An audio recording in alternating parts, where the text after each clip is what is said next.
हर हर महादेव, देवों के देव महादेव के चरण में प्रणाम करता हूँ। दुर्गा माँ के चरण में प्रणाम करता हूँ। सरस्वती माँ के चरण में प्रणाम करता हूँ। गणेश भगवान के चरण में प्रणाम करता हूँ।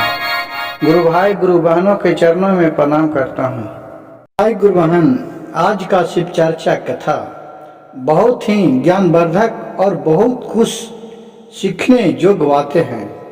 आज का शिव चर्चा कथा है कि द्रौपदी क्यों हंसी भीष्म पितामह की सैया बांध पर लेटे हुए देखकर।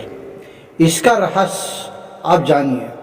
आजकल चाहे पूर्व जन्म से बहुत पुराने समय से देखते हुए आ रहे हों कि चाहे कितनों भी महान व्यक्ति हो, कितनों भी अच्छा हो, किसी न किसी अलचार में, किसी के बात में आके, किसी के दबाव में आके कुछ सही कुछ गलत, गुण और गुण दोनों में रहता है।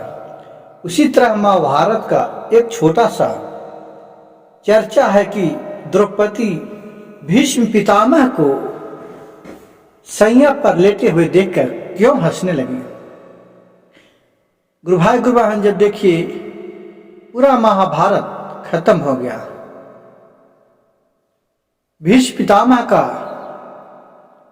पूरा बाण शरीर में बिधा गया, लेकिन उनका प्राण नहीं गया था। उनका यह इच्छा था कि हम पूरा महाभारत को अपने नजरों से देखें। तो उस समय की बात है कि द्रौपदी और उनके साथ उनके परिवार भीष्म पितामह से मिलने के लिए वन क्षेत्र में गए। वहां भीष्म पितामह ने भीष्म पितामह को सभी ने प्रणाम किए, चरण छुए। द्रौपदी ने भी चरण स्पर्श किए। सबको भीष्म पितामह ने अच्छे अच्छे संस्कार बात कह रहे थे, सबको समझा रहे थे। जैसे गुरु भाई गुरु बहन, हम लोग शिव चर्चा में जाते हैं तो जिनका अच्छे अच्छे बात, अच्छे अच्छे चर्चा, अच्छे अच्छे कहानी कह के किसी को समझाते हैं कि पर परिवार के साथ किस तरह को रहना चाहिए, किस तरह से बात विचार करना चाहिए। उसी तरह भीष्म पितामह द्रौपदी और जो भी उनके साथ गए थे सभी को समझा रहे थे। उसी बीच में द्रौपदी को कुछ बात याद आया, जिसे सुनकर द्रौपदी बहुत कस के हंस पड़ी, हंसने लगी। ये हंसी देखकर भीष्म पितामह ने बोले कि बेटी, तूने क्यों हंसी? यह देखकर हमें दर्द हो रहा है कि मैं जब सैया बांध पर लेटे हुए हैं, उसे देखकर तुम्हें अच्छा लग रहा है। गुरु भाई गुरु बहन, देखिए द्रौपदी को भीष्म पितामह ने बोला कि पुत्री, तुम हस्तिनापुर नरेश की परिवार से जुड़े परिवार हो, तुम्हें इस तरह का हंसना शोभा नहीं देता है। भीष्म पितामह के क्रोध भरी वचनों से द्रौपदी ने बोले, पितामह, आपने हमें हंसने का कारण तो नहीं पूछे और आप क्रोध हो गए। कम से कम एक बार तो पूछ लीजिए कि हाँ बेटी, तूने क्यों ऐसे हंसी। तो फिर भीष्म पितामह ने बोले कि ठीक है बेटी, तुम ही बताओ, तुम्हारे यहाँ हंसने का कारण क्या है। तो द्रौपदी ने बोली,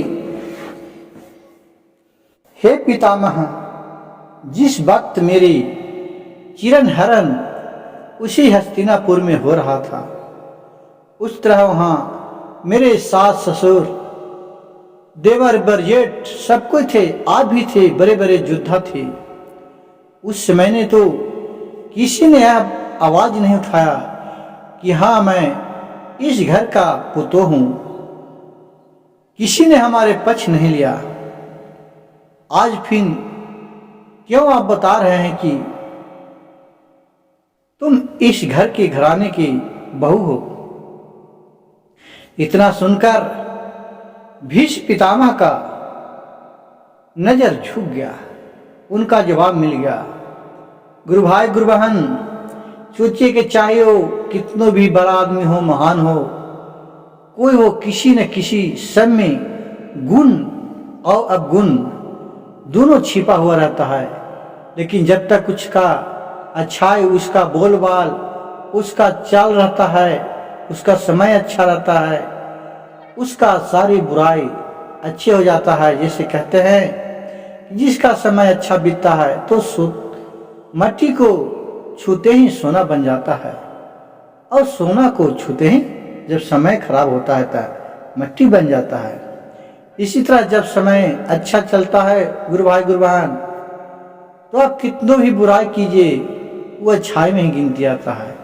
जब आपका समय वही खराब होता है तो आप कितनों भी अच्छा कीजिएगा तो आपको साथ बुराई उत्पन्न होता ही जाएगा। तो इसी बात को लेकर द्रौपदी पितामह को सैया सेज पर लेटे हुए देखकर हंसन पड़ी। गुरु भाई गुरु बहन, मेरे इस कथा अगर अच्छा लगे तो कृपया चैनल को एक लाइक, सब्सक्राइब और शेयर जरूर कीजिएगा। कमेंट बॉक्स में हर हर महादेव लिखना नहीं भूलिएगा। हर हर महादेव, घर घर महादेव।